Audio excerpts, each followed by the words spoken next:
Hi folks, I'm Ashraf Hingora. I'm a language and soft skill trainer, life business and parenting coach. English breakfast with Ashraf में आज हम मे might का अध्ययन करेंगे। मे का इस्तेमाल प्रेजेंट या फ्यूचर में सभी पर्सन्स के साथ होता है। माइट का प्रयोग कंडीशनल सेंटेंसेस में और उसके साथ ही साथ वर्ब के पास्ट टेंस के साथ में होता है। जैसे एग्जांपल से आप समझें, यू माइट बी राइट, आप सही हो सकते हैं, अर्थात आपका कहना सही हो सकता है। दूसरा इसका है, इनके प्रोग्रेसिव, परफेक्ट और पेसिव इन्फिनिटिव भी बनाए जा सकते हैं। एग्जांपल में आपको दिखाई दे रहा है, she might be working late, ये प्रोग्रेसिव कंस्ट्रक्शन है इसका। She may have recognise you, ये परफेक्ट कंस्ट्रक्शन है इसका। हिंदी मीनिंग है वह देर रात तक काम कर रही होगी पहले सेंटेंस का, और उसके बाद दूसरे का, उसने तुम्हें पहचान लिया होगा। इस तरह से परमिशन लेने देने के लिए इसके पहले ये देख लें, एक और एग्जांपल यहाँ पर, do you think we might be asked for our opinion, ये जो है ये पेसिव इन्फिनिटिव का फॉर्मेशन है। क्या तुम सोचते हो कि हमें अपने विचार व्यक्त करने के लिए कहा जा सकता है। इस तरह इनके यूजेस में देखें, परमिशन लेने के लिए या परमिशन देने के लिए इनका यूज होता है। फॉर एग्जांपल बहुत सिंपल से इसके एग्जांपल्स मिलेंगे। मे आई यूज योर पेन, क्या मैं आपके पेन का इस्तेमाल कर सकता हूँ। मे आई गो आउट, क्या मैं बाहर जा सकता हूँ। यू मे प्ले, तुम यहाँ खेल सकते हो। ये परमिशन ग्रांटेड, परमिशन दिया गया है।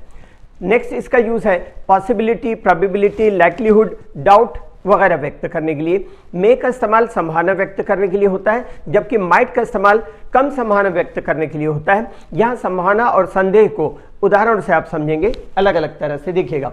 पॉसिबिलिटी, प्रोबेबिलिटी, लाइक्लीहुड या doubt. It may rain today, आज बारिश हो सकती है, अर्थात संभावना है। इट माइट रेन टुडे, बोलने के अंदाज से समझ में आ जाता है, इट माइट रेन टुडे। जैसे एक लड़का है या कोई दो लोग बात कर रहे हैं, एक आसमान की तरफ देखता है और कहता है इट मे रेन टुडे, दूसरा देखता है उसको कम संभावना लगती है, उतने डेंस क्लाउड नजर नहीं आते, तो वो ये कह सकता है इट माइट रेन टुडे। तो इसका मतलब क्या हुआ, आज बारिश हो सकती है, मीनिंग वही है, लेकिन इसमें कम संभावना का बोध होता है।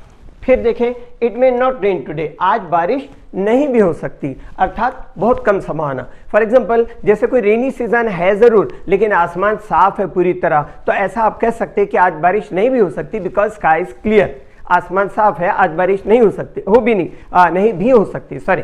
अब इसमें क्या होता है कि अक्सर होता है बारिश में, सुबह आप आसमान साफ देखते हैं, 2-4 घंटे के बाद आसमान में घने बादल छा जाते हैं और बारिश हो भी जाती, इसलिए बारिश हो नहीं सकती है, नहीं, बारिश नहीं भी हो सकती। इस तरह आगे, it is going to rain या अबाउट टू रेन, आज रेन टुडे, आज बारिश होने ही वाली, मतलब कार्य का अब तब होने का बोध होता है इस तरह के कंस्ट्रक्शन में।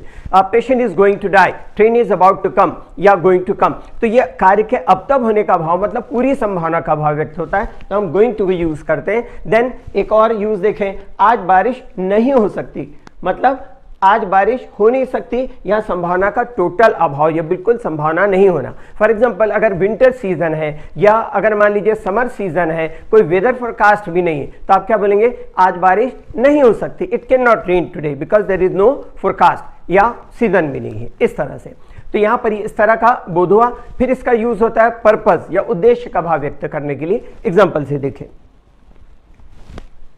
ही वर्क्स हार्ड दैट या so that he may pass the examination, वह कठिन परिश्रम करता है, कड़ी मेहनत करता है ताकि वो परीक्षा पास कर सके, अर्थात वो परीक्षा पास करने के लिए कड़ी मेहनत करता है। वर्ब के आगे इसमें देखिएगा, थोड़ा सा दूसरे एग्जांपल से माइट का यूज आपको क्लियर समझ में आएगा। वर्ब के पास्ट फॉर्म के साथ माइट का इस्तेमाल होता है। अब पहले वाले सेंटेंस को मैं बोल करके बताता हूं, उसके बाद ये दूसरा एग्जांपल भी देख लेंगे। पहला सेंटेंस है, he works hard so that he may pass the examination. अगर इसको मैं पास्ट में करूं तो he worked hard so that he might pass the examination, तो यह माइट का मतलब कम संभावना नहीं हुआ, बल्कि पहला क्लॉज पास्ट में है, उसी वजह से दूसरा क्लॉज पास्ट में हुआ। दूसरा एक और एग्जांपल देखें, हम उसे अस्पताल ले गए ताकि उसे बचाया जा सके, तो पहला क्लॉज यहां पर पास्ट में है, इस वजह से दूसरा क्लॉज यहां पास्ट में होगा। इसके अलावा देखिए आगे, विश या इच्छा, इच्छा में क्या आता है, आशीष है, श्राप है, आशा है आदि का भाव व्यक्त करने के लिए मे का यूज करते हैं। May God grant you long life, यहां पर आप एग्जांपल देख रहे हैं, may God grant you long life, ये ब्लेसिंग्स का बोध हो रहा है यहां पर, ईश्वर तुम्हें लंबी उम्र दे। मे गॉड रूइन हिम, भगवान उसे बर्बाद कर दे, ईश्वर उसे बर्बाद कर दे, तो यहां पर कर्स या श्राप का बोध हो रहा है।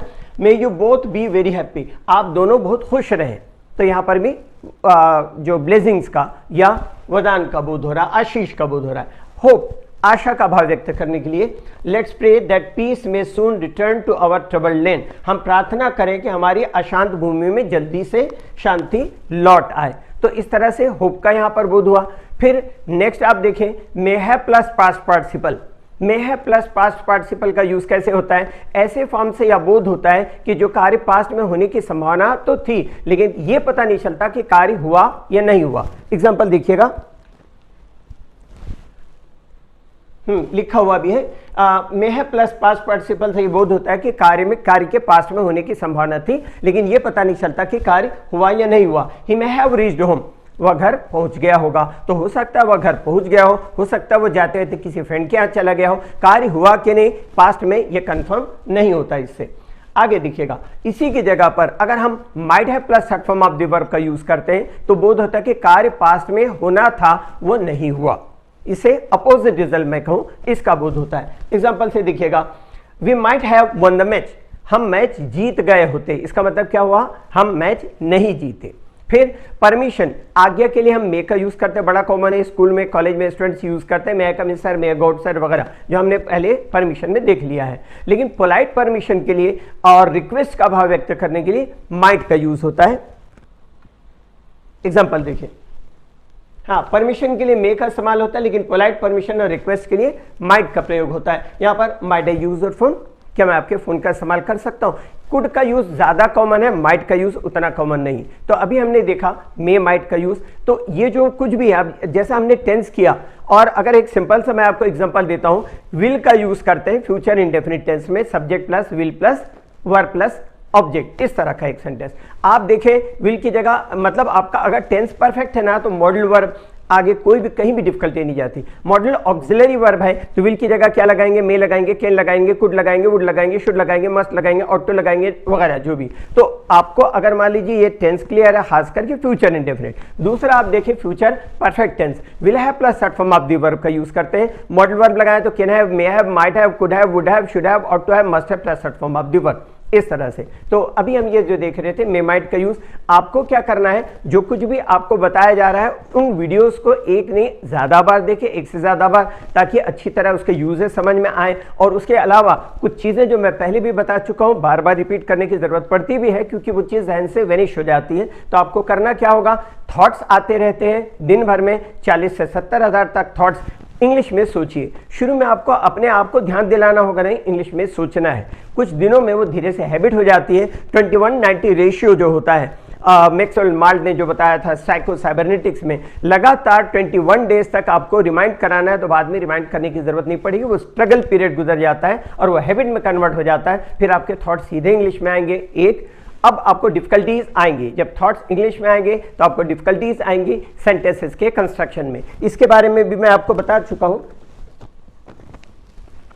ये मेरी बुक के बारे में पहले भी, कि इसमें all the varieties of the sentences have been given. जिस तरह का भी कंस्ट्रक्शन होगा, कोई भी डिफिकल्टी होगी, आप इस बुक को कंसल्ट करेंगे, आपको उसका आंसर, उसका सॉल्यूशन मिल जाएगा। वोकेबुलरी के लिए आप वोकेबुलरी याद कर सकते हैं, वोकेबुलरी को आप ऑडियो रिकॉर्डिंग कर सकते हैं अपने मोबाइल पे, या वोकेबुलरी के लिए आपको जरूरत पड़ती है आप गूगल से या अपने डिक्शनरी से वोकेबुलरी देख सकते हैं।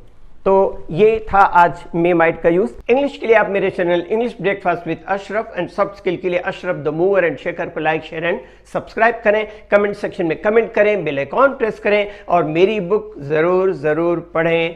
Thanks for watching.